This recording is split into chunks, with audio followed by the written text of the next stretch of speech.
Bé, el projecte es diu Envisera, que vol dir comunicacions per sensors remots utilitzant la tecnologia NVIS.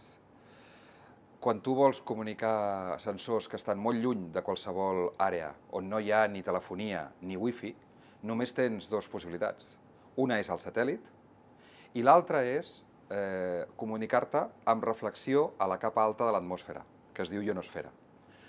El satèl·lit és car i necessites d'un operador que et doni el servei. Amb la tecnologia que nosaltres hem desenvolupat no cal un operador, sinó que el senyal rebota a la part alta de l'atmosfera i dona lloc a una cobertura circular del voltant de 250 quilòmetres.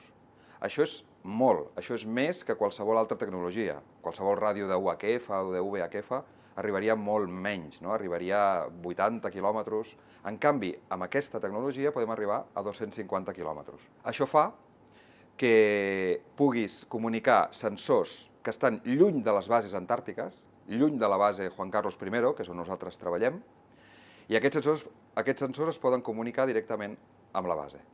Això amplia l'àrea d'influència de les bases antàrtiques i és un avenç en la investigació antàrtica. El prototipus ja està finalitzat, és un prototipus de baix cost, i hem estat fent proves entre Cambrils i Barcelona, que estan allunyats 100 quilòmetres. Imagineu-vos, comunicar dos punts allunyats 100 quilòmetres sense cap repetidor intermig.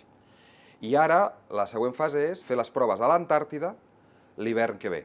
O sigui, es desplaçaran dos investigadors cap a la base antàrtica al novembre i farem proves des de novembre fins febrer.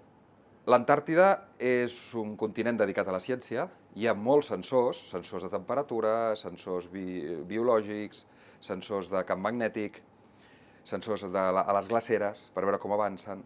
I per tant, és molt interessant tenir un sistema que pugui comunicar tots aquests sensors amb la base antàrtica Juan Carlos I. De la mateixa manera que comuniquem sensors remots, també podem comunicar àrees remotes. Per exemple, en països en vies de desenvolupament, podem comunicar aldees, poblacions remotes que no tenen cap mena de sistema de comunicació amb la ciutat més propera. Això ho estem duent a terme a Urubamba, on la Salle té un projecte de cooperació internacional, comunicant les aldees del Valle Sagrado amb la ciutat d'Urubamba.